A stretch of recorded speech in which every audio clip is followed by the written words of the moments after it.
సావిత్రి,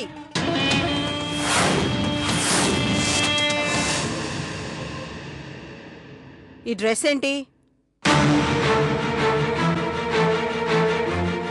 పిన్ని, సరదాగా నేనే వేసుకోమని చెప్పాను.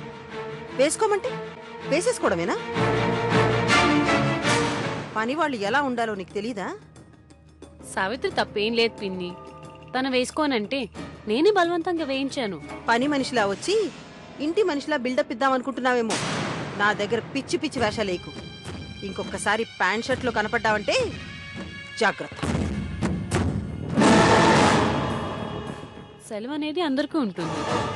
నాతో ఆడుకోవడం కోసం నేనే సెలవిచ్చానని బామ్మతోనూ నాన్నతోనూ చెప్పమంటే చెప్తాను. నువ్వలా చేస్తే రేపు వాళ్ళు మన నెత్తికెక్కి మనకే పనులు చెప్తారు. అలా అనుకోవడం మీ పొరపాటు.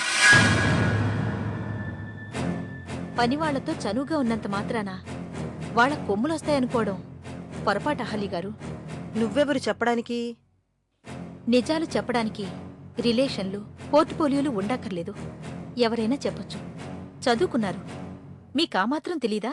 నువ్వు అమృతకు పాఠాలు చెప్పడానికి వచ్చావా, నాకు చెప్పడానికి వచ్చావా? ఈ పూట సరదాగా అమృతతో ఆడుకుంటే ఏమవుతుంది? ఆడుకోనివ్వండి. అది ఆడుకుంటూ కూర్చుంటే ఇంటి పని ఎవరు చేస్తారు? నువ్వు చేస్తావా? సావిత్రి చేయాల్సిన పనంతా నేను చేస్తాను. మీరేం టెన్షన్ పడక్కర్లేదు. పని మనుషులు కూడా చేసే పనులు చేస్తానంటే ఇక నాకు టెన్షన్ ఎందుకు? రాజశేఖర్ ఎట్టి పరిస్థితుల్లోనూ మామూలు మనిషి కాకూడదు. రాజశేఖర్ మళ్లీ తన నిర్ణయాన్ని మార్చుకోవడం అంటూ జరిగితే అతన్ని ఓడించడం ఎవ్వరి తరం కాదు. జీవితంలో మళ్లీ మనం గెలవలేం. ఎంత డబ్బు ఖర్చైనా పర్వాలేదు. ఏం చేసినా మన పార్టీ కార్యకర్తలు చేసినట్టు ఉండాలి కానీ మనం చేయించినట్టు ఉండకూడదు. ఆ విషయం నాకు వదిలేయండి మేడం. రాజశేఖర్ కోలుకోకుండా రాజకీయాల మీద విరక్తి పుట్టేలాగా దెబ్బ మీద దెబ్బ పడుతూనే ఉండాలి. పత్రిక నా చేతుల్లో ఉంది కాబట్టి ప్రజల్ని ఎలా మభ్యపెట్టాలో నా రాతలతో నేను చూసుకుంటాను. అమ్మగారు, అయ్య బాబోయ్, చూడండి అమ్మ, మమ్మల్ని ఎలా కొట్టేశారు.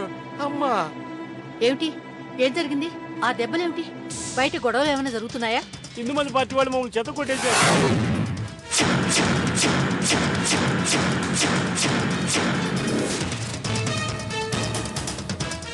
రాజశేఖర్ బాబు, మమ్మల్ని రక్షించండి బాబు. ఎలాంటి పరిస్థితి వచ్చిందో చూసావా బాబు? వాళ్ళ అధికారంలోకి వస్తే మా పరిస్థితి ఏంటి బాబు? అలా గెలిపించుకుని కుక్క బతుకు బతికే కంటే చావటం మంచిదయ్యా. వాళ్ళ చేతుల్లో మమ్మల్ని చావమంటారా, ఊరేళ్ళు చేరిపోమంటారా? మీరే చెప్పండి అయ్యా. మీరేదో చెప్పేదాకా మేము ఇక్కడి నుంచి కదలం బాబు. మా రాజశేఖరం బాబు రాజకీయాల్లో ఉంటే తప్ప ప్రజల కష్టాలు తీరవమ్మా. ప్రజలకు మేలు జరగాలి అంటే మా రాజశేఖర్ అధికారమే ప్రజలకు అభయంగా ఉంటుంది. మీరే చెప్పాలమ్మా. ఈ సమస్య త్వరలోనే పరిష్కారం అవుతుంది. రాజశేఖర్ తన మనసు మార్చుకుని మళ్లీ రాజకీయాల్లోకొస్తారు. రాజశేఖర్ రెండో పెళ్లి చేసుకోవడానికి కూడా ఒప్పుకుంటారు. ఎప్పుడమ్మా?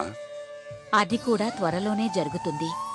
మీ కోరికలు, ప్రజల కష్టాలు తీరబోయే రోజు దగ్గరలోనే ఉంది. నర్మద స్థానాన్ని భర్తీ చేయడానికి మీ ఇంటి కోడలిగా రావాల్సిన అమ్మాయి అప్పుడే మీ ఇంటికి చేరుకుంది కూడా. మీరు నన్ను ఎందుకు పిలిపించారో తెలుసుకోవచ్చా? ఆ రోజు నీతో మాట్లాడినప్పుడు మంచి సంబంధం దొరికితే పెళ్లి చేసుకోవాలనుంది అని నువ్వు నాకు చెప్పావు. అందుకే మా రాజశేఖర్ని పెళ్లి చేసుకోవడం గురించి నీ అభిప్రాయం తెలుసుకుందామని నిన్నెక్కడికి పిలిపించానమ్మా.